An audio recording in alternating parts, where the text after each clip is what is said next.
All right. So you can hear me properly, right? Is my Yes, voice sir. clear to all of you? Right.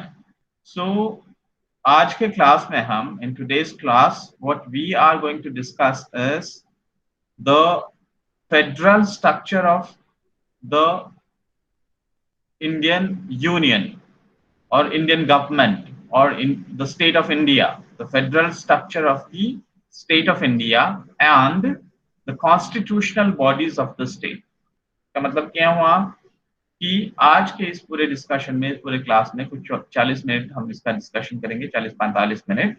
इसमें हम एक तो भारत की संघ राज्य व्यवस्था, संघ राज्य क्या है मैं आप लोगों को समझाते जाऊंगा आगे आगे। पॉइंट्स ऑफ नोट डाउन, आप जो सब लोग हैं पॉइंट्स नोट डाउन करते रहना, मैं आप लोगों को जो शेयर कर रहा हूँ दिख रहा है ना सभी को। तो the federal structure of the state of India and then we are going to discuss the constitutional bodies of the state, जो संघ राज्य घटक राज्य जिसे कहते हैं, constituent states of the federation of India, उसके कॉन्स्टिट्यूएंट स्टेट्स में जो भी कॉन्स्टिट्यूशनल बॉडीज है उसको हम समझने की कोशिश करेंगे। So when we talk about the federal system of India, इसमें हमें एक सबसे पहले बात समझनी होगी कि what is meant by federation. Federal structure का मतलब क्या होता है। In previous classes also we have discussed there are two kinds of systems primarily when it comes to democratic governance in any state. किसी भी देश में डेमोक्रेटिक गवर्नेंस की जब बात करते हैं तो दो प्रकार की जो सिस्टम्स है, गवर्निंग सिस्टम्स है, उसको माना जाता है डेमोक्रेटिक सिस्टम्स में। एक हम कहते हैं फेडरल सिस्टम और दूसरा है यूनिटरी सिस्टम। तो फेडरल सिस्टम की प्राइमरीली अगर एग्जांपल हम बताएंगे तो फेडरल सिस्टम में यूनाइटेड स्टेट्स ऑफ अमेरिका, उसको हम फेडरल स्ट्रक्चर कहते हैं। And on the other hand the governing system और the governing structure of United Kingdom, England का जो गवर्निंग स्ट्रक्चर है उसको हम कहेंगे कि वो unitary system. So Indian federal system के बारे में आप लोगों को समझना होगा कि Indian system is not exactly like the Indian governing system is not exactly like the federal structure of United States of America. America का जैसे एग्जैक्टली फेडरल स्ट्रक्चर नहीं है, neither it is unitary structure like United Kingdom. England के जैसा पूरी तरह से unitary structure नहीं है, इट इज बिटवीन दैट। इसलिए भारत के फेडरल स्ट्रक्चर को क्वाज़ी फेडरल स्ट्रक्चर या अर्ध संघ राज्य व्यवस्था हिंदी में हम उसे कहेंगे। So it is called as quasi federal structure. तो सबसे पहले what is meant by federal structure, ये हम समझने की कोशिश करेंगे। जब फेडरल सिस्टम की जब बात करते हैं तो there are to or more levels of government. जो पहला पॉइंट आप देख रहे हो, there are to or more levels of government. का मतलब क्या हुआ कि मैं साइमल्टेनियसली भारत की पूरी जो शासकीय व्यवस्था है या गवर्निंग सिस्टम है उसको भी एक्सप्लेन करता जाऊंगा। तो पहला जो पॉइंट हम आप लोग यहाँ पर देख रहे हो कि there are to or more levels of government. इसका मतलब ये होता है कि एक तो यूनियन गवर्नमेंट है जो सेंट्रल गवर्नमेंट है, जो पार्लियामेंट में हम जो लोकसभा में जिसकी मेजोरिटी बनती है वो गवर्नमेंट होती है, वो गवर्नमेंट बनाते हैं। सो उसको हम यूनियन गवर्नमेंट कहते हैं। लोकसभा, राज्यसभा, मंत्री मतलब पंत प्रधान, प्रधानमंत्री और केंद्रीय उनकी मंत्री परिषद, और साथ में इसके एग्जीक्यूटिव के हेड हम जिसको मानते हैं वो president of India is the head of the executive. ये आप लोगों को हमें प्रीवियस क्लासेस में हमने डिस्कस कर रखा है। तो to or more levels of government का मतलब क्या हुआ, एक तो यूनियन गवर्नमेंट हुआ और राज्यों में राज्य सरकारें हैं, स्टेट गवर्नमेंट्स। और भारत के संदर्भ में अगर हम देखते हैं जो 73rd अमेंडमेंट हुई है, मैं आप लोगों को बताया था कि 1992 में जो 73rd अमेंडमेंट हुई थी उसके माध्यम से जो पंचायती राज सिस्टम भारत में आई, उसमें त्रिस्तरीय जो प्रशासकीय यंत्रणा का शुरुआत हुआ। The three layered governance system, जिला लेवल पर जिला पंचायत, ब्लॉक लेवल पर ब्लॉक पंचायत और ग्राम लेवल पर ग्राम पंचायत। तो district panchayat, block panchayat and ग्राम पंचायत, इस प्रकार से थ्री लेयर स्ट्रक्चर। तो अगर हम अभी मैं जो कह रहा था कि एक यूनियन लेवल पे यूनियन गवर्नमेंट, स्टेट लेवल पे state government and then Panchayati Raj governance जो सिस्टम है, So there are two or more levels of government. What are we discussing here? We are discussing the federal structure. Federal system मतलब क्या होती है? तो इसमें first characteristic of the federal system is that it has two or more levels of government. एक से दो levels of government यहाँ पर होते हैं. दूसरा पॉइंट यहाँ पर देखना कि separate jurisdiction in specific matters of legislation, taxation and administration. तो ये तीनों भी जो यंत्रणाएं होती है या एक से ज्यादा जो यंत्रणाएं होती है, प्रशासकीय यंत्रणाएं, उन यंत्रणाओं में अपने अपने कार्य क्षेत्र का विभाजन होता है. They are independent autonomous in their respective jurisdiction. अपने अपने कार्य क्षेत्र में वो इंडिपेंडेंट है, ऑटोनॉमस है. जैसे भारत के संदर्भ में अगर हम देखते हैं, आगे डिस्कशन में और भी आता जाएगा ये सब चीजें, तो भारत के जब हम सेपरेट जुरिस्डिक्शन की बात करते हैं तो राज्य की मतलब केंद्र की अपनी यंत्रणा है, अपने अधिकार है, राज्यों के अपने अधिकार है. और मैंने ये जो कहा था कि 73वीं ये जो घटना हम कॉन्स्टिट्यूशनल अमेंडमेंट जो हुई उसके माध्यम से जो भी चीजें हुई है वो तीसरे प्रकार की यंत्रणा है. तो अपना उनका जुरिस्डिक्शन है. तो separate jurisdiction in specific matters of legislation, taxation and administration. In matters में वो अपना अपना लेजिस्लेशन पास कराते हैं. टैक्सेशन के उनकी ऑटोनॉमी है, उनकी स्वतंत्रता है, वो स्वायत्ता है उनको. और प्रशासकीय स्वायत्ता भी इन लोगों को अपने अपने लेवल पे, ये तीनों स्तरों पे इन यंत्रणाओं के है.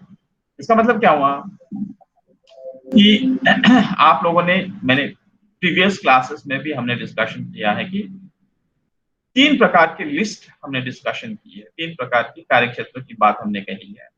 तो एक कहते हैं यूनियन लिस्ट. यूनियन लिस्ट में सिर्फ यूनियन गवर्नमेंट जो होता है, सेंट्रल गवर्नमेंट होता है, वही कानून कर सकता है. Only central government can pass legislation. Like union government के संदर्भ में जब हम यूनियन लेजिस्लेशन की बात करते हैं तो यूनियन लेवल पे लोकसभा, राज्यसभा, और उसका प्रोसेस क्या होता है मैंने आप लोगों को बताया है. मतलब मनी बिल जो है, मनी बिल को छोड़ते हुए बाकी जो नॉर्मल बिल्स है इधर लोकसभा और राज्यसभा. और जो कॉमन लॉ अगर है उसके संबंध में लेजिस्लेशन बनाना है तो सिंपल मेजॉरिटी के साथ वो बिल दोनों भी हाउसेस में पास करना होता है और प्रेसिडेंट को असेंट मतलब प्रेसिडेंट को उसकी सम्मति के लिए भेजा जाता है. अब राज्यों के लिए राज्य सूची है. यूनियन लिस्ट को हम कहते हैं केंद्र सूची. राज्यों के लिए राज्य सूची, द स्टेट लिस्ट. तो स्टेट लिस्ट में सिर्फ राज्यों की सरकारें जो है they only can make laws. वैसे वहां पर भी कुछ राज्यों में जो है, मैंने कहा 5 राज्य आगे देखेंगे हम, उन 5 राज्यों में द्विगृही सभागृह है, मतलब विधानसभा जैसे लोकसभा के जैसा और विधान परिषद जो राज्यसभा के जैसे, और सभी राज्यों में नहीं है. तो ये है स्टेट लिस्ट. और आगे चल करके मैंने कहा एक कॉन्करेंट लिस्ट है, समवर्ती सूची जिसे हिंदी में कहते हैं. तो first one is the union list, second one is the state list. In union list, only union government or the central government can make laws, and in the state list, only states can make laws, and in the concurrent list, जो concurrent list होती है, उसमें state governments as well as central governments, both the governments are empowered or entitled to make laws. तो concurrent list जो समवर्ती सूची होती है उसमें सेंट्रल गवर्नमेंट, केंद्र सरकार और राज्य सरकारें दोनों भी कानून बना सकती है. लेकिन एक ही विषय पर, समझो टैक्सेशन या एडमिनिस्ट्रेशन का एक पर्टिकुलर विषय है, उस विषय को लेकर के राज्य सरकारों ने, मतलब शिक्षा का अधिकार, शिक्षा की बात करते हैं अगर हम, तो शिक्षा के संबंध में राज्य सरकारों ने और केंद्र सरकार ने दोनों ने भी एक ही कानून अगर बनाया है, तब जाकर के केंद्र का कानून प्रभावी होता है और राज्यों को अपने कानून को वापस लेना पड़ता है और केंद्र के कानून को अपने अपने राज्यों में भी उनको लागू करना पड़ता है. So this is the separate jurisdiction in specific matters of legislation, taxation and administration. इसमें मैंने 3 लिस्ट की बात कही थी. यूनियन लिस्ट जिसमें यूनियन गवर्नमेंट कानून बना सकता है, स्टेट लिस्ट जिसमें स्टेट गवर्नमेंट्स कानून बना सकती है, और कॉन्करेंट लिस्ट में दोनों भी सरकारें कानून बना सकती है. केंद्र सरकार भी कानून बना सकती है, राज्य सरकार भी कानून बना सकती है. तीसरी बात जो है इसमें, the third thing, this jurisdiction is provided for in the constitution. ये जो मैंने कहा कि जो सेपरेट jurisdiction है तीनों भी मतलब दोनों भी स्ट्रक्चर्स का या 3 स्ट्रक्चर्स का, इनके जुरिस्डिक्शन के संबंध में कानून में मतलब कॉन्स्टिट्यूशन में, राज्य घटना में इसकी इसके प्रोविजंस किए गए हैं, इसकी व्यवस्था की गई है। ये तीसरी बात।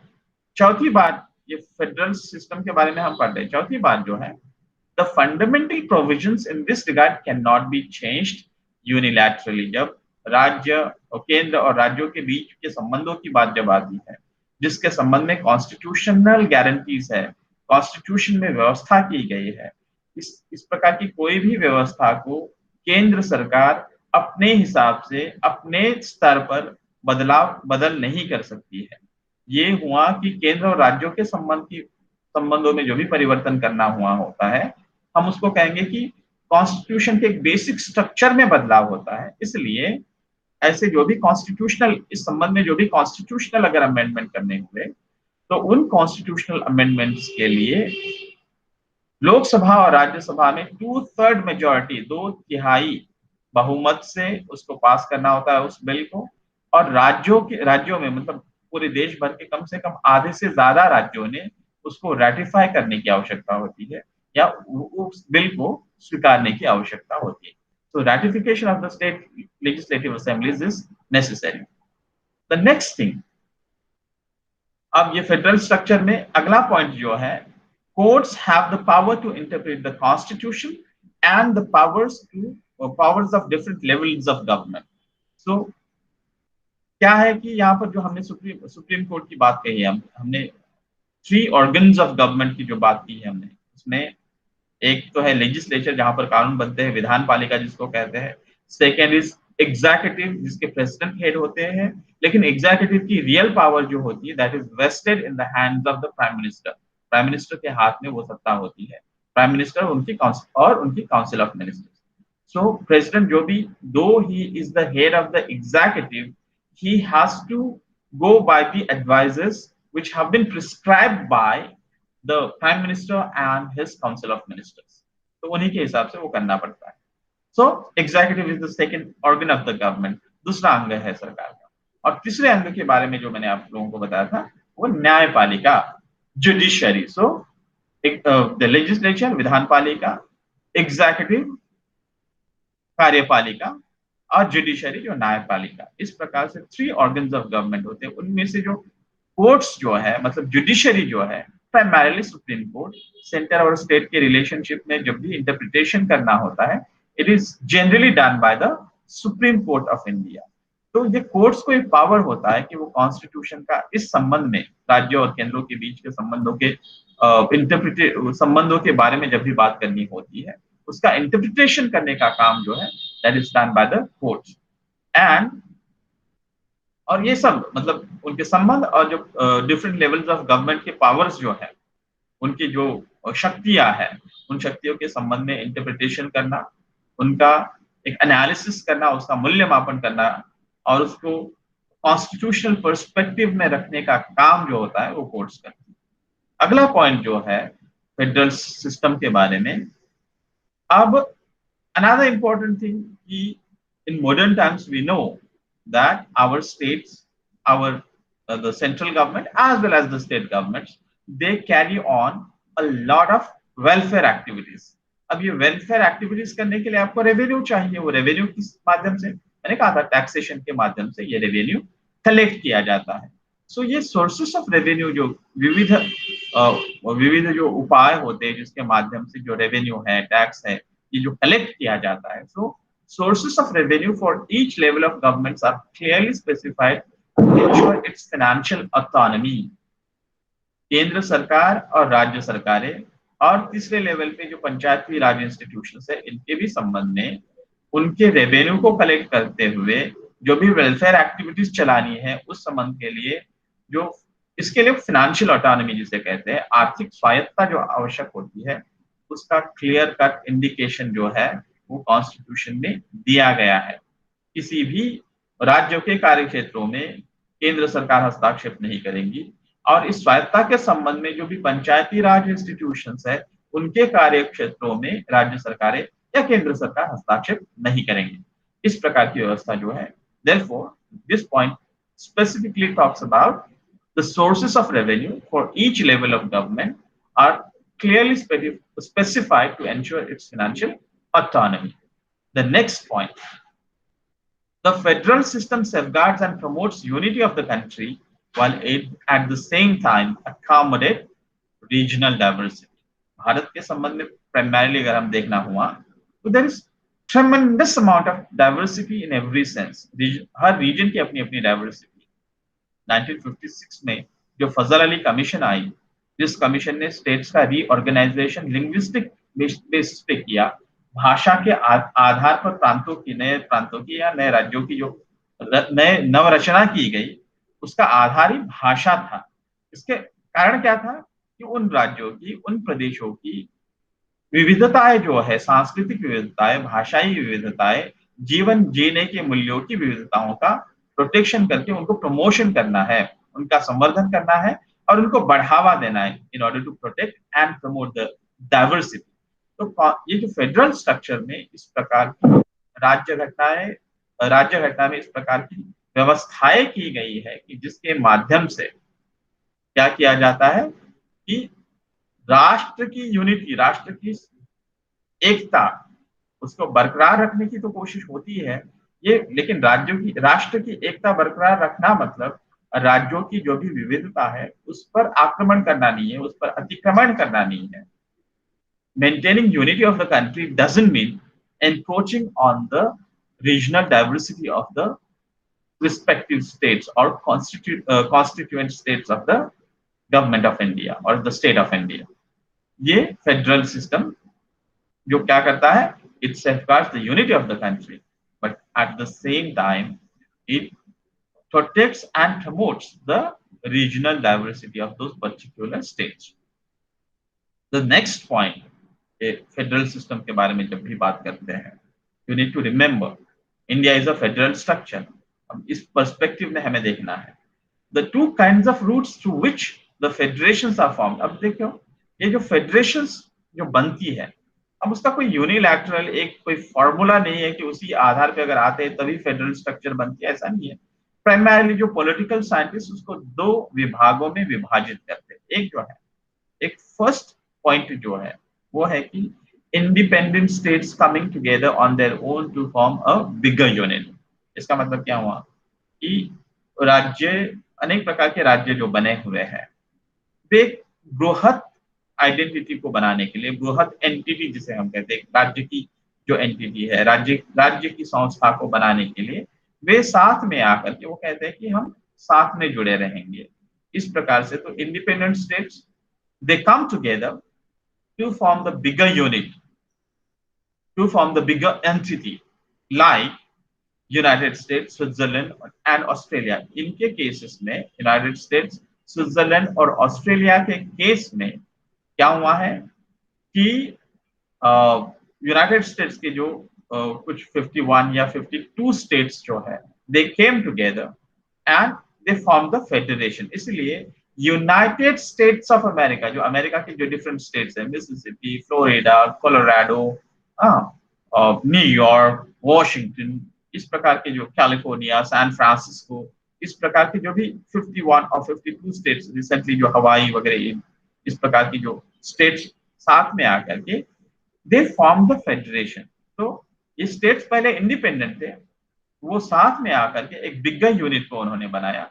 सो दिस इज क्या कहेंगे कि the states have come together and form the bigger unit. तो इस केस में अगर हम देखते हैं तो यूनाइटेड स्टेट्स है, स्विट्जरलैंड है एंड ऑस्ट्रेलिया, इनके एक्सपेरिमेंट को हम इस कैटेगरी में रख सकते हैं।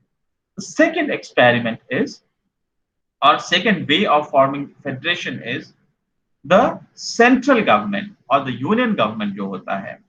So the second route is where the large country decides to divide its power between the constituent states and the national government of national government. तो क्या होता है कि एक दूसरा प्रकार जो है कि एक बिगर स्टेट है, बड़ा राज्य जो है, बड़ा देश जो है, वो क्या करता है, अ बिगर स्टेट इट डेलीगेट्स पावर और it divides power between the constituent states. जैसे भारत को जब स्वतंत्रता मिली 1947 में, तो ब्रिटिशों के स्वतंत्र होने के बाद हमारे जो एक्सपेरिमेंटेशन हम कर रहे थे तो मैंने अभी जो कहा था 1956 में जो स्टेट्स को रीऑर्गेनाइज किया गया और भाषा के आधार पर राज्यों का निर्माण किया गया, और इन राज्यों को उनकी जो मैंने कहा यूनियन लिस्ट, स्टेट लिस्ट और कॉन्करेंट लिस्ट, इस प्रकार के जो अधिकार है वो दिए गए through the constitutional means obviously. तो एक बड़ा राज्य जो होता है छोटे छोटे राज्यों को निर्माण करते हुए उनको कुछ अधिकार प्रदान करता है, अधिकार देता है, और वो अधिकार जो होते हैं उन अधिकार क्षेत्रों में वो प्रादेशिक राज्य जो है अपने आप में स्वायत्त होते हैं, स्वतंत्र होते हैं। तो मैंने जो पहले जो उदाहरण जो बताया था कि states come together and form the federation, उसमें United States, Switzerland and Australia, ये उदाहरण होता है। और दूसरे केस में क्या है कि एक बड़ा राज्य जो है the bigger state, it decides to divide its power between the constituent states. अपने छोटे छोटे जो प्रादेशिक राज्य जो निर्माण होते हैं, जैसे हमने 1956 के बाद में जिस प्रकार के राज्यों का निर्माण हुआ भाषा के आधार पर, और राज्यों की निर्माण की प्रक्रिया अभी तक चल ही रही है, तो इन राज्यों को अधिकार दिए गए एक केंद्रीय व्यवस्था के द्वारा। तो ये दूसरा उदाहरण है। इस उदाहरण में अगर हम देखते हैं तो इंडिया, तो भारत, स्पेन और बेल्जियम का जो एक्सपेरिमेंट है, ये दूसरे एक्सपेरिमेंट में या दूसरे प्रकार में हम उसे रख सकते हैं।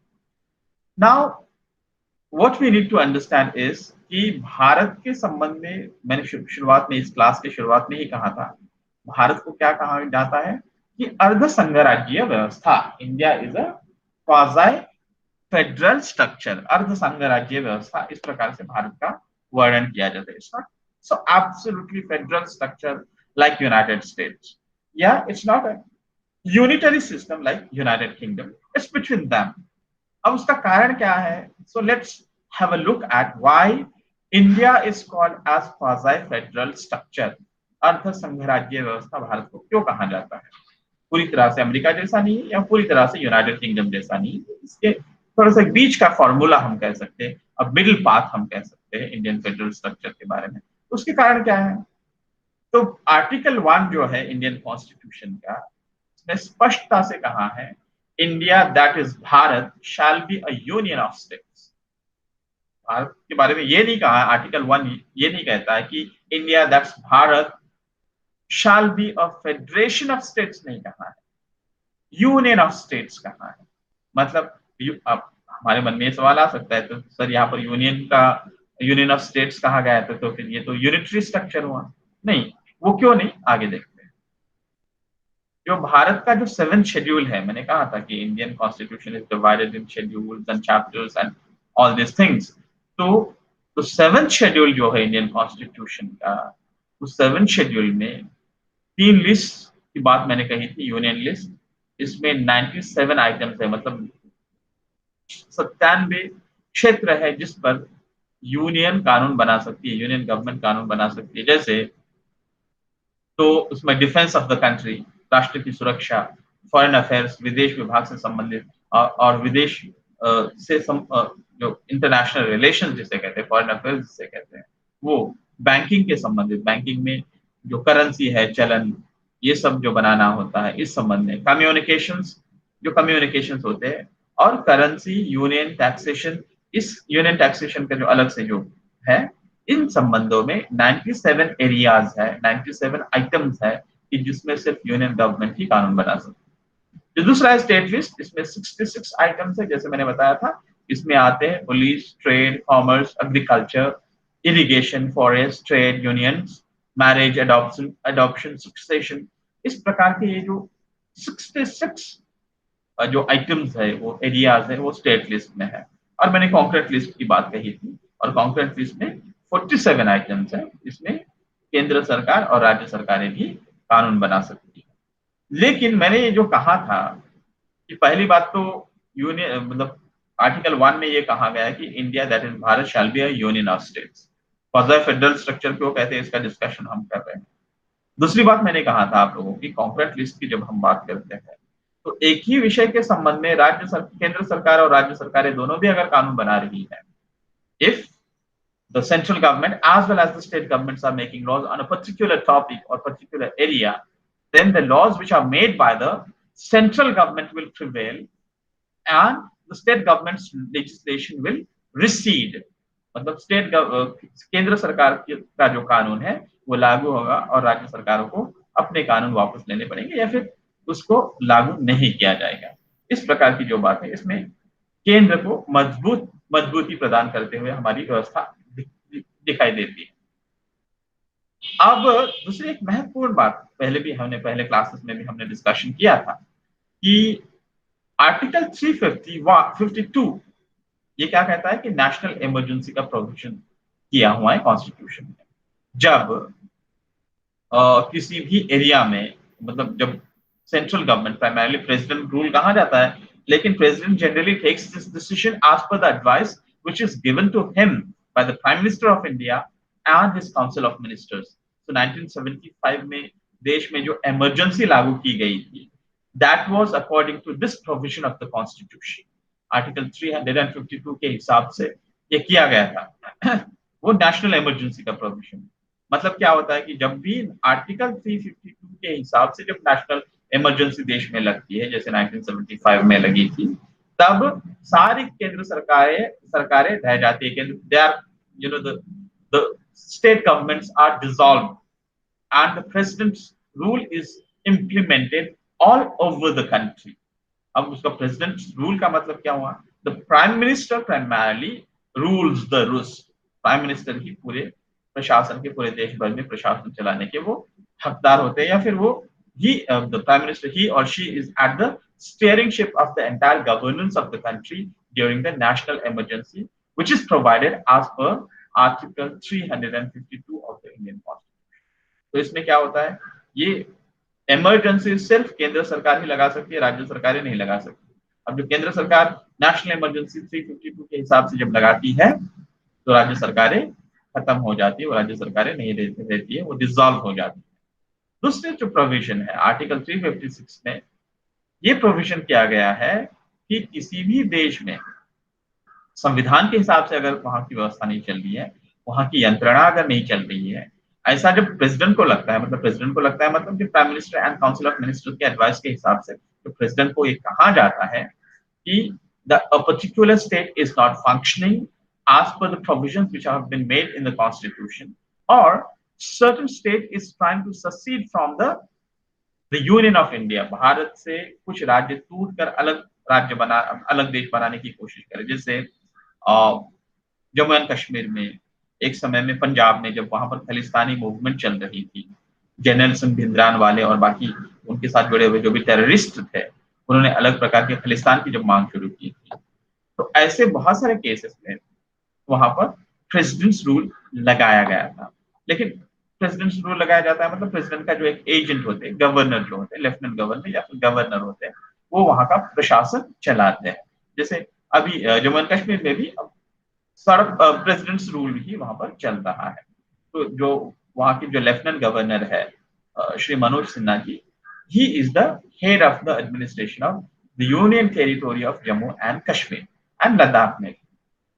तो ये 356 में क्या किया जाता है कि जब केंद्र सरकार को ऐसा लगने लगता है कि किसी भी राज्य में संविधान के हिसाब से काम नहीं हो रहा है, या देश से टूटने जैसी वहां की परिस्थितियां बन रही है, राष्ट्रीय एकता के लिए खतरा वहां पर बन रहा है, ऐसी परिस्थितियों में केंद्र सरकार क्या कर सकती है कि वहां पर प्रेसिडेंट्स रूल लगा सकती है। So article 352 national emergency and article 356 presidents rule. तो ये दो चीजें जो है राज्य सरकारें नहीं कर सकती, सिर्फ केंद्र सरकार ही कर सकती है। मतलब केंद्र सरकार ज्यादा डोमिनेंट है, ज्यादा पावरफुल है। अब मैं आप लोगों को एक डिस्कशन करते हुए वो पॉइंट छूट गया था, मैंने जो बताया था कि जैसे केंद्र सरकार में या केंद्रीय स्तर पे पार्लियामेंट की हम जब बात करते हैं, यूनियन लेजिस्लेचर की जब हम बात करते हैं, तो we have two houses of the union legislature. केंद्रीय विधान पालिका के दो गृह है। तो उसे क्या कहते हैं, लोकसभा और राज्यसभा। राज्यसभा का वरिष्ठ सभागृह कहा जाता है और लोकसभा को कनिष्ठ सभागृह। Rajya Sabha is the upper house of the parliament, whereas the Lok Sabha is the lower house of the parliament. ये ध्यान में रखना है आपको।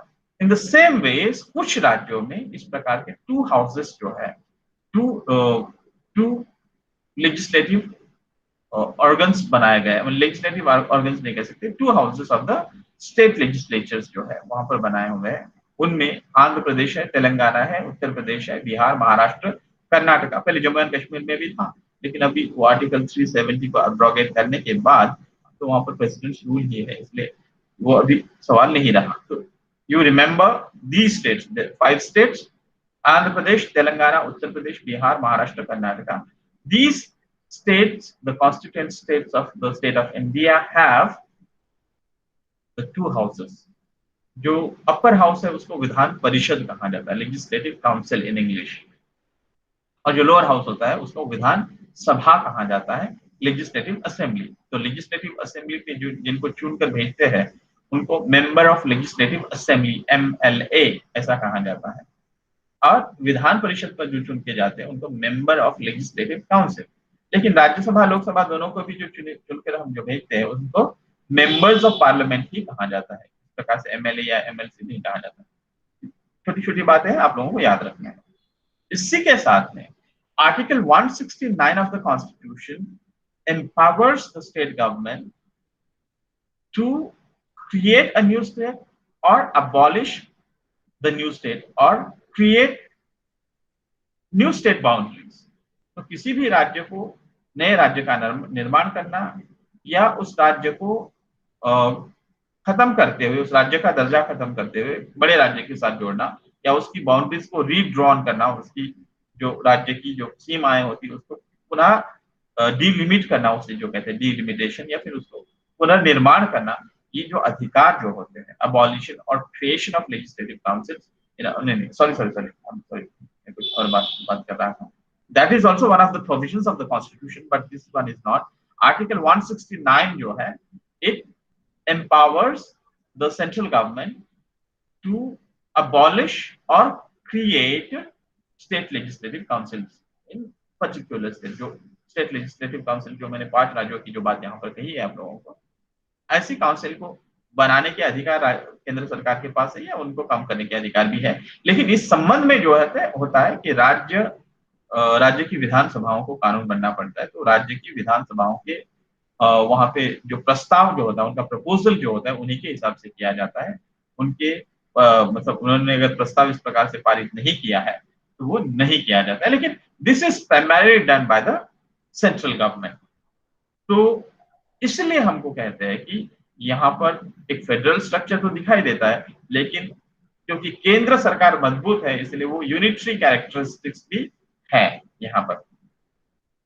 अब इसी के प्रकार से जो कॉन्स्टिट्यूशनल अमेंडमेंट्स के संबंध में जो भी प्रोविजंस है भारतीय पूरी प्रशासकीय व्यवस्था में, भारतीय पूरी गवर्निंग स्ट्रक्चर में, कॉन्स्टिट्यूशनल अमेंडमेंट की जब भी बात करते हैं तो मैंने आप लोगों को कहा था अगर जनरल लेजिस्लेशन अगर बनाने हैं तो सिंपल मेजॉरिटी से लोकसभा या राज्यसभा दोनों भी सभागृहों में सिंपल मेजॉरिटी के साथ, जैसे मैंने आप लोगों को कहा पिछले क्लासेस में भी हमने कहा कि अगर 500 मेंबर्स है present and voting in the Lok Sabha तो उसकी सिंपल मेजॉरिटी क्या होगी, 251 जिसके साइड में है, सो वो हुए जनरल मेजॉरिटी, मतलब simple majority in terms of making general legislation, in terms of creating general legislation बनाने के लिए simple majority, and Lok Sabha Rajya Sabha दोनों भी हाउसेस में करना पड़ता है। बट इस जनरल लेजिस्लेशन को पास करने में कोई भी अधिकार राज्यों को नहीं है। मैंने कहा था कि जो बेसिक स्ट्रक्चर है या सेंटर स्टेट रिलेशनशिप के संबंध में जब भी बात आती है और वो कॉन्स्टिट्यूशन में एक मेजर चेंज है, बेसिक स्ट्रक्चर को ही चेंज करता है, ऐसी परिस्थितियों में तब क्या करना पड़ता है कि लोकसभा राज्यसभा दोनों भी सभागृह में, हमने कहा था पिछले क्लास में हमने पढ़ा है कि 2/3 ऑफ मेजॉरिटी में लोकसभा और राज्यसभा दोनों भी हाउसेस में 2/3 ऑफ मेजॉरिटी से उनको पास करना पड़ता है। और इसी के साथ में more than half of the states of the union of India have to pass that legislation in their respective legislative assemblies। उनके legislative assemblies में भी उस legislation को पास करते हैं, तभी जाकर के वो बेसिक स्ट्रक्चर्स के संबंध में जो भी कानून होते हैं वो पास किए जाते हैं। इसलिए भारत को ये कहा गया है कि क्योंकि राज्यों को, अगर राज्य और केंद्र के अधिकार क्षेत्रों के बारे में अगर हम जब बात करते हैं तो राज्यों को कम अधिकार है, केंद्र को ज्यादा अधिकार है। इसलिए भारत को, और ये एब्सोल्यूट फेडरल स्ट्रक्चर की जैसी व्यवस्था नहीं है, लेकिन फेडरल स्ट्रक्चर है, क्योंकि मैंने आप लोगों को कहा था there are 66 items in the state list which can only be legislated by the state legislatures. The central government or the union government doesn't have any say in those 66 items of the state, which come under the jurisdiction of the state. So there are federal characteristics, but then there are certain kind of unitary characteristics also. इसलिए भारतीय federal structure के बारे में मैंने जैसे हिंदी में आप लोगों को कहा था कि अर्ध संघराज्यीय व्यवस्था या क्वाज़ी फेडरल स्ट्रक्चर ऐसे कहा जाता है। क्वाज़ी फेडरल स्ट्रक्चर का मतलब क्या हुआ कि India is a federal structure with certain unitary characteristics. Federal structure है लेकिन there are certain unitary characteristics. So this is what we have tried to understand, what is meant by federal structure.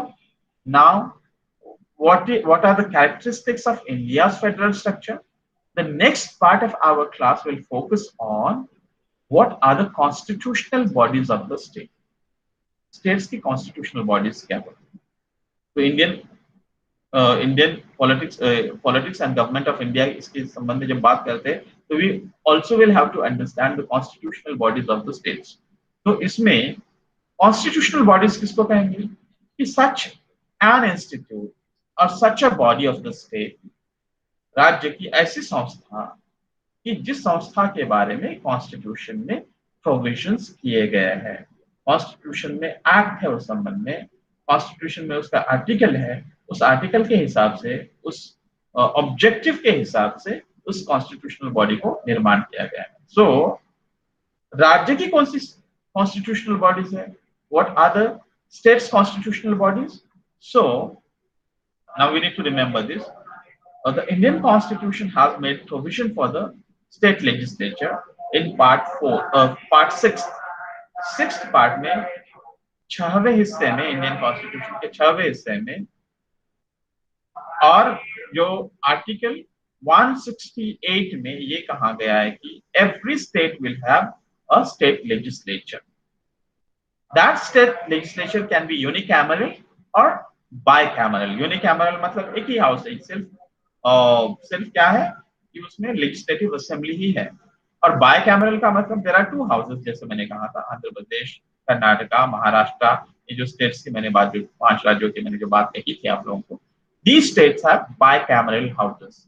तो वहां पर द्विगृही सभागृह है। So this is provided for in the part 6th of the Indian Constitution, and in the article 168 it says that every state will have a state legislature, and that state legislature can be unicameral or bicameral. वो unicameral हो सकता है या bicameral हो सकता है। Next, Article 170 में, now we are talking about, primarily this part of our discussion is we are discussing in this part of our class the state legislature and the provisions in relation to the state legislatures.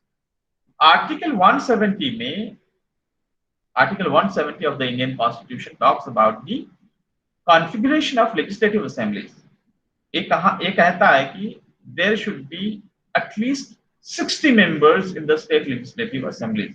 मतलब 60 members से कम strength जो होती है किसी भी state legislative assembly की नहीं होनी चाहिए, and the maximum strength of that state legislative assembly should not exceed more than 500 members. 500 से ज्यादा नहीं और 60 से कम नहीं, and this has been provided under Article 170. The Article 171 of the Indian Constitution provides for the confirmation of the state legislative council. उसमें Article 171 में state legislative configuration of the state legislative council, मतलब 171 में state legislative council की व्यवस्था, मतलब उसकी बात कही गई। तो 170 में state legislative assembly, जिसकी संख्या 170 में state legislative assembly, और इसमें कम से कम उसकी संख्या जो 60 होनी चाहिए और ज्यादा से ज्यादा 500 होनी चाहिए, उससे ज्यादा नहीं होनी चाहिए। 171 में लेजिस्लेटिव काउंसिल जिसमें एमएलसी को चुनकर भेजा जाता है। और इसकी भी संख्या कितनी होनी चाहिए? इसके बारे में कहा गया है कि इसकी संख्या, the total members in the legislative council should not exceed one third of the total members in the state legislative assembly. किसी भी स्टेट लेजिस्लेटिव असेंबली के वन थर्ड से ज्यादा स्टेट लेजिस्लेटिव काउंसिल की संख्या नहीं होनी चाहिए। हम पिछले या उसके पहले के क्लास में आपको हमने बताया था कि लोकसभा की क्या स्ट्रेंथ है, what is the present strength of Lok Sabha, 500 and क्या है, क्या है ऋतिक? 542 है। 45। And what is the strength of Rajya Sabha? अफसाना क्या है? प्रेजेंट है सर लोकसभा की 545 है और लोकसभा राज्यसभा की 245। हाँ, इसका मतलब ये हुआ कि whether it is a central legislature और द स्टेट लेजिस्लेचर, उनका जो अपर हाउस होता है, राज्यसभा हुआ या लेजिस्लेटिव काउंसिल हुई, उनकी स्ट्रेंथ कम होती है। और जो लोअर हाउस होता है, लोअर हाउस मतलब they are the representatives of people, हम डायरेक्टली वोट करते हैं उन लोगों को। मेंबर ऑफ पार्लियामेंट, जो लोकसभा के मेंबर ऑफ पार्लियामेंट होते हैं, उनको डायरेक्टली वोट करते हैं हम जनरल इलेक्शंस में, और स्टेट इलेक्शंस में हमारे एमएलए को हम डायरेक्ट वोट करके भेजते हैं, इससे उनकी संख्या ज्यादा होती है। तो ये कहा गया है कि जो लेजिस्लेटिव काउंसिल्स होती है उसकी ज्यादा से ज्यादा स्ट्रेंथ जो होती है स्टेट लेजिस्लेटिव असेंबली के वन थर्ड से ज्यादा नहीं होनी चाहिए, और कम से कम 40 संख्या होनी चाहिए। लेकिन ऐसा एग्जैक्ट फॉर्मूला को सभी जगह फॉलो किया जाता है ऐसा नहीं है। जैसे मिजोरम, सिक्किम एंड गोवा, ये जो राज्य है, क्योंकि इन राज्यों की संख्या बहुत छोटी होने के कारण इन जो राज्यों को है एब्सोल्युटली उनमें इतनी ही संख्या होनी चाहिए, 60 से कम नहीं होनी चाहिए, ऐसी नहीं है, उनमें 60 से कम संख्या है। मिजोरम, सिक्किम और गोवा, इसका मैंने उदाहरण आप लोगों को बताया। नाउ आर्टिकल 172 में ये कहा गया है कि किसी भी राज्य की विधानसभा होती है, उसकी टर्म जो होता है, उसका टेन्योर जो होता है, that should be for 5 years, 5 साल से कम नहीं होगा जब मेजोरिटी रहेगी। अब मेजोरिटी नहीं है तो स्टेट असेंबली डिसॉल्व हो जाती है और इलेक्शन हो जाते हैं। लेकिन एक बार अगर किसी भी स्टेट लेजिस्लेटिव असेंबली में किसी भी पार्टी को जब मेजोरिटी होती है, then that government will continue for 5 years. That is provided according to Article 172 of the Indian Constitution. The next thing that which has been provided is Article 173, and it talks about or it provides for the qualifications of the members. Member का qualification क्या होना चाहिए, जो MLAs होते हैं उनका qualification क्या होना चाहिए, इसके संबंध में प्रोविजंस किए गए। मतलब क्या हुआ, स्टेट लेजिस्लेटिव असेंबली के लिए इलेक्शन लड़ने के लिए you should have completed 25 years of your age, you should be the Indian citizen, you should not go bankrupt नहीं होना चाहिए, दिवालिया आप नहीं होना चाहिए, मेंटली इल नहीं होना चाहिए, मानसिक दृष्टया अस्थिर नहीं होना चाहिए। इस प्रकार की कुछ प्रोविजंस जो है वहां पर दी गई है 173 में। 174 का क्या करता है, तो इट सेस की किसी भी पार्लियामेंट का जो मतलब जो लेजिस्लेटिव असेंबली का जो सेशन होगा वो 6 महीनों से कम 6 महीने के अंदर उसको कन्वेन किया जाएगा। जैसे अभी मॉनसून सेशन चल रहा है पार्लियामेंट का, उसी प्रकार से मॉनसून सेशन के बाद फिर विंटर सेशन आएगा, विंटर सेशन के बाद में फिर बजट सेशन आएगा, तो ये इसमें 6 महीनों से ज्यादा अंतराल नहीं होना चाहिए।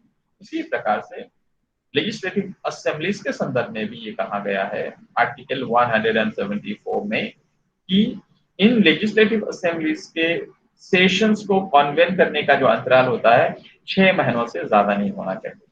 आर्टिकल 178 में कहा गया है, इसकी प्रोविजन जो है कि वहां पर एक स्पीकर होगा और उनके एक डिप्यूटी स्पीकर होंगे, और वो पूरे वो जो conduct of the entire session of the legislative assembly को वो ओवरसी करेंगे, उसको मैनेज करेंगे। इसकी वो जिम्मेदारियां 178 जो इंडियन कॉन्स्टिट्यूशन है उसमें दिया गया है। आर्टिकल 196 में जो है ये जो कहता है कि इसमें बिल्स कैसे पास किए जाए, ये Indian 196 of the Indian Constitution tells us about the provision of the introduction and passing of the bill. Legislative assembly में बिल कैसे इंट्रोड्यूस करना है, उसको पास कैसे करना है. मैंने कहा जनरल लॉ है तो सिंपल मेजोरिटी.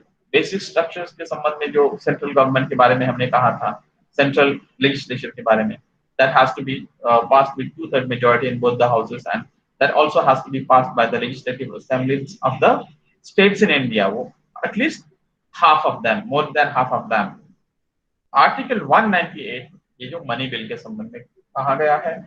आर्टिकल 200 जो है कि जो भी बिल लेजिस्लेटिव असेंबलीज में पास किए जाते हैं उनको गवर्नर जो होते हैं, राज्यपाल होते हैं, उनकी सम्मति आवश्यक है, उनका असेंट आवश्यक है.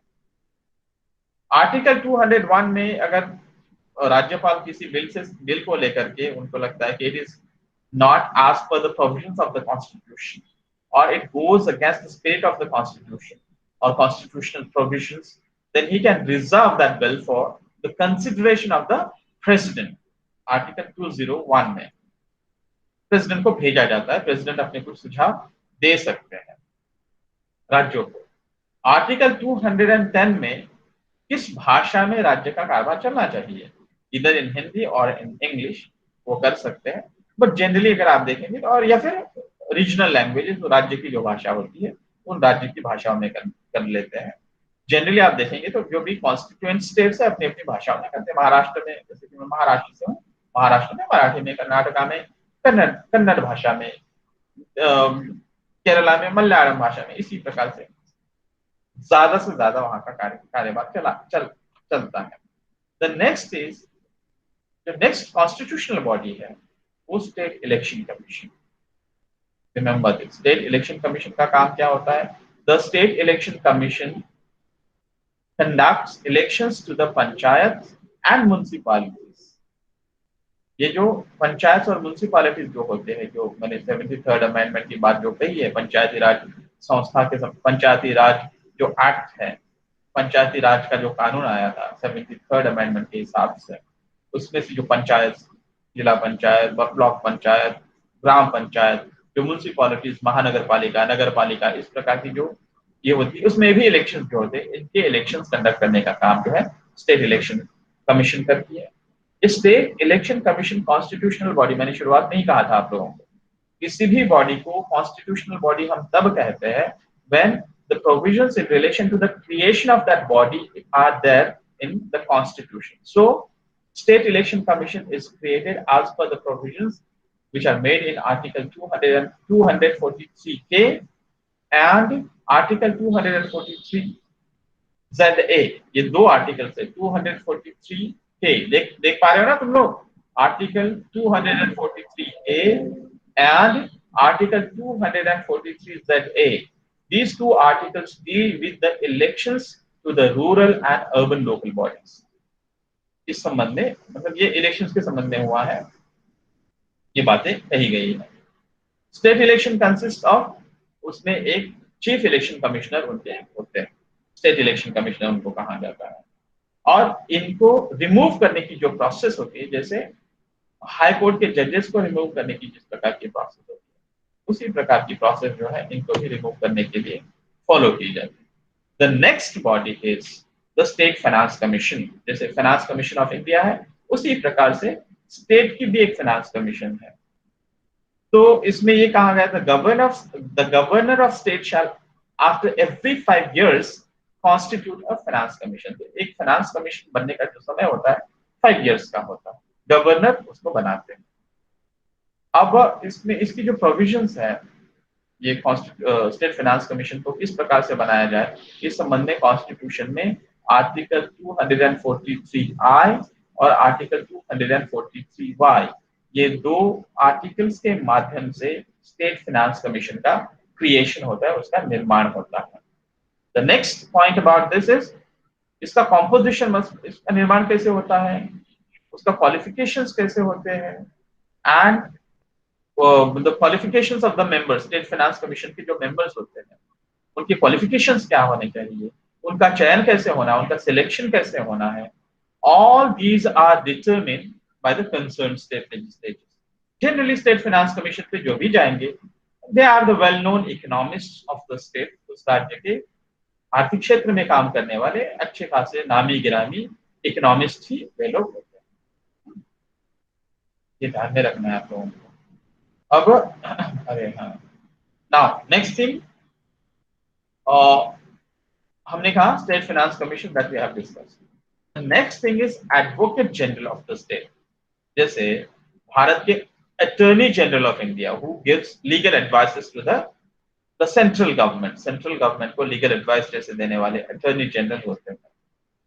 उसी प्रकार से advocate general of the state होते हैं। ये article 165 of the Indian constitution provides for advocate general for the states. राज्यों का एडवोकेट जनरल 165 आर्टिकल के हिसाब से ही is considered to be the highest law officer in the state. राज्य के सबसे बड़े लॉ ऑफिसर करके उनको पहचाना जाता है। The advocate general is appointed by the governor and holds the office during his pleasure. Governor appoint करते हैं। This person should be a well-known, qualified or well-known lawyer, and he should hold the qualifications to be appointed as one of the judges on High Court. High Court में appoint होने के लिए जजेस का जो qualification होता है उस प्रकार का उनका ऑर्डर होना चाहिए। ये बातें कही। अब ये एडवोकेट जनरल की कार्य क्षेत्र क्या, उनके अधिकार क्या है? तो इनका काम होता है कि to advise the government of the state on the matters referred to him by the governor। राज्य के सरकार को गवर्नर ने जो भी गवर्नर के हिसाब से गवर्नर ने जो भी कहा है उस हिसाब से राज्य के सरकारों को, मतलब मुख्यमंत्री और उनकी काउंसिल ऑफ मिनिस्टर्स वही प्राइमरीली होते हैं, उनको लीगल एडवाइस देना ये इनका काम है। To discharge those functions conferred upon him by the constitution of India. Constitution of India में जो भी प्रोविजंस किए गए हैं वो उसके हिसाब से उनको अपना काम करना होता है। He has, अब देखो इनका राइट्स क्या है, तो he has the right to speak and take part in the proceedings of both the houses of the state legislature. However, he doesn't enjoy the right to vote। लोग मतलब विधानसभा और विधान परिषद दोनों भी जगह पे वो अपना बात रख सकते हैं और वो वोट वहां पर कर नहीं सकते क्योंकि he is not an elected member, he is a selected sort of person।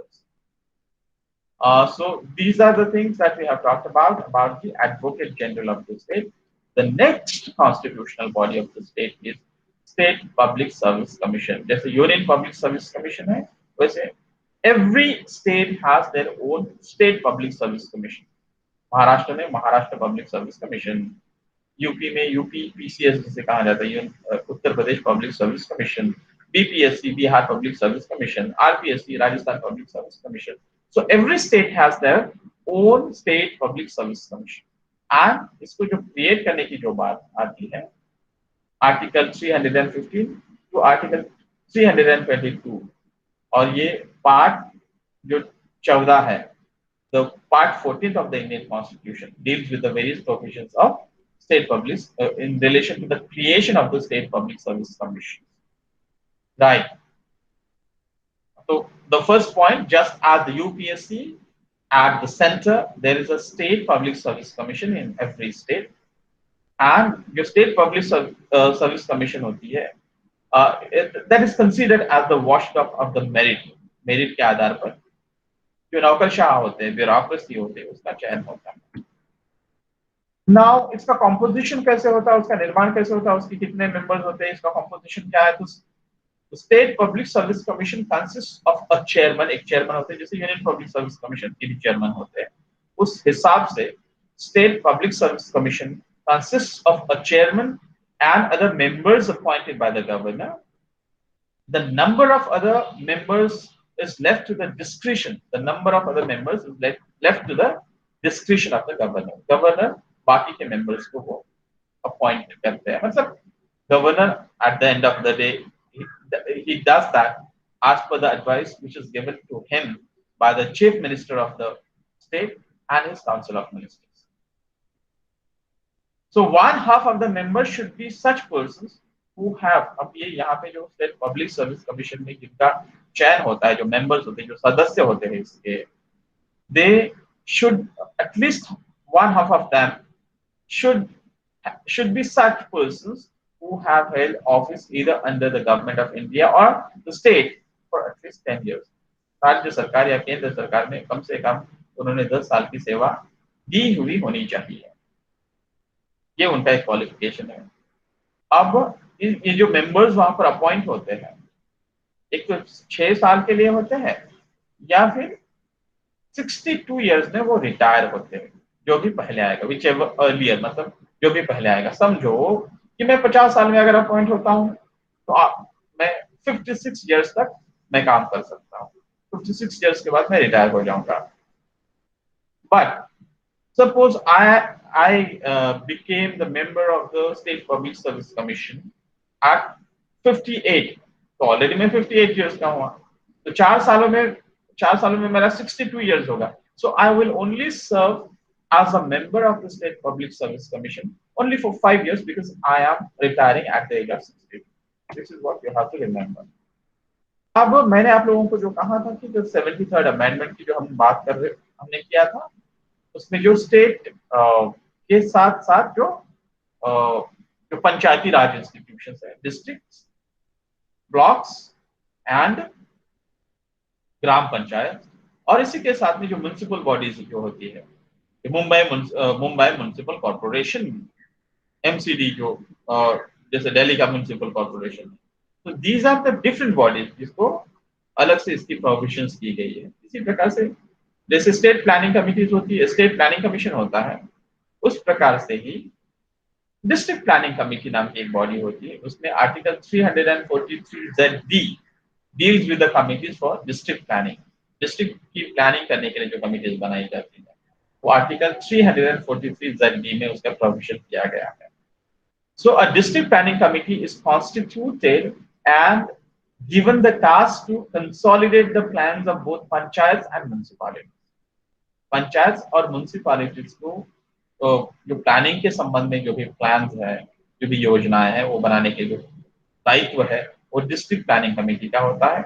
इसका कॉन्स्टिट्यूशन, ये इसका निर्माण करने के संबंध में आर्टिकल 243ZB में इंडियन कॉन्स्टिट्यूशन में किया गया है, इसलिए it becomes a constitutional body. मैंने शुरुआत में आप लोगों को कहा था कि हम किसी भी संस्था को कॉन्स्टिट्यूशनल संस्था, घटनात्मक संस्था तब कहते हैं जब उसका प्रोविजन कॉन्स्टिट्यूशन के किसी आर्टिकल में है। You remember this. बाकी जो संस्थाएं स्टैट्यूटरी बॉडीज कहा जाता है या एडहॉक बॉडीज कहा जाता है, उनकी कोई भी व्यवस्था जो कॉन्स्टिट्यूशन में उस संबंध में कोई प्रोविजन नहीं है, उनको हम कॉन्स्टिट्यूशनल बॉडी नहीं कह सकते। जैसे प्लानिंग कमीशन ऑफ इंडिया पहले हुआ करता था, जिसको अभी नीति आयोग कहा गया है, national institute of transforming India, इसकी कोई भी प्रोविजन कॉन्स्टिट्यूशन में नहीं है। इसलिए नीति आयोग या पहले का जो प्लानिंग कमीशन ऑफ इंडिया था, that is not a constitutional body. Finance commission of India जो है, that is a constitutional body, क्योंकि उस संबंध में कॉन्स्टिट्यूशन में प्रोविजन की गई है। So the first point that we have talked about the district planning committee is a district planning committee is constituted and given the task to consolidate the plans of both panchayats and municipalities. Panchayat और municipalities के व्यवस्थापन का दायित्व उनके पास है। It prepares a draft development plan for the district. District के विकास का draft तैयार करता है। इसका प्रोविजन जो कॉन्स्टिट्यूशन में 243ZD, the composition, manner of election of chairperson and the members is decided by the state legislature. Each district planning committee जो होती है, उसको कैसे बनाना है, उनके जो चेयरपर्सन कैसे बनेंगे, कैसे मेंबर बनेंगे, उनका क्वालिफिकेशन क्या होगा, ये सब राज्य की विधानसभा, मतलब राज्य की विधानसभा, स्टेट लेजिस्लेटिव असेंबली, वो सब कानून बनाती है। नेक्स्ट पॉइंट इसके संबंध में है 4/5 of the constitute of the committee, the district planning committee जो होते हैं, ये जो elected members होते हैं, they must be from panchayats and municipalities. 4/5 of the committees are elected by the elected members of panchayats and municipalities. Municipalities और पंचायत के member 4/5 जैसे हम कहते हैं, 4/5 वो they should be from the panchayats and the municipalities. ऐसा नहीं हो सकता कि सब सरकारी अधिकारियों को ही आपने वहां पर रख दिया। इलेक्टेड, सभी सिलेक्टेड लोग नहीं ले सकते। 4/5 जो होते हैं उसमें इलेक्टेड मेंबर्स होने चाहिए। The representation of these members is proportional to the ratio of the rural and urban population of the district. इसमें रूरल और अर्बन पॉपुलेशन का ख्याल रखा जाता है, सबको रिप्रेजेंटेशन मिले, सबको प्रतिनिधित्व मिले, इसका भी ख्याल रखा जाता है। ये हुआ डिस्ट्रिक्ट प्लानिंग कमेटी। और उसी प्रकार से मेट्रो प्लानिंग कमेटी, जैसे जो महानगर पालिकाएं होती है उनकी भी अपनी प्लानिंग कमेटी होती है, that has been provided for as per the article 243 ZE। जो मेट्रोपॉलिटन प्लानिंग कमेटी होती है, that is provided for in the constitution as per the article 243 ZE। it deals with the creation of the metropolitan planning committee। अब ये जो metropolitan planning committee जो होती है, it is constituted for every metropolitan area। देश में जितने भी मेट्रोपॉलिटन सिटीज है उसमें, उन एरियाज में उसको कंपोज किया जाता है, उसको फॉर्म किया जाता है। The composition, manner of election of chairperson and the members' functions, etc. are decided by the concerned state legislature। जैसे डिस्ट्रिक्ट प्लानिंग कमेटी, उसी प्रकार से मेट्रोपॉलिटन प्लानिंग कमेटी के भी उसका कंपोजिशन कैसे होगा, उनके मेंबर्स कैसे चुने जाएंगे, चेयरपर्सन कैसे बनाया जाएगा, उनके फंक्शंस क्या होंगे, ये स्टेट लेजिस्लेचर समय समय पर दिशा निर्देश देती है, तय करती है। अब ये जो मेट्रोपॉलिटन प्लानिंग कमेटी के जो 2/3 मेंबर्स जो होते हैं, they are elected from the elected members of the municipalities and chairpersons of panchayat और म्युनिसिपैलिटीज के मेंबर्स इसमें मेंबर्स होते हैं 2/3। the representation of these members is proportional to the ratio of the population of municipalities and panchayats। Panchayat और municipality में जितने लोग रहते हैं तो उस प्रकार से प्रोपोर्शनेट मेंबरशिप उसकी होती है। So this is what we have discussed so far। Do you have any difficulty in understanding this much? इसको समझने में कोई difficulty है आप लोगों को? Is there any difficulty in understanding this? Guys, do you have any difficulty in understanding in whatever presentation that I have made in front of you now? Or otherwise, what in conclusion in today's class, what we have discussed is the federal structure of India.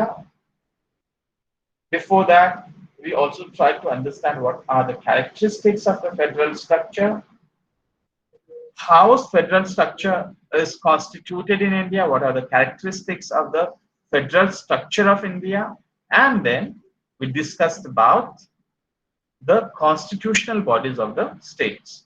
If you have any question, we can take up those questions for discussion. Otherwise, we will stop here. Does anyone of you have any question? I think no. All right.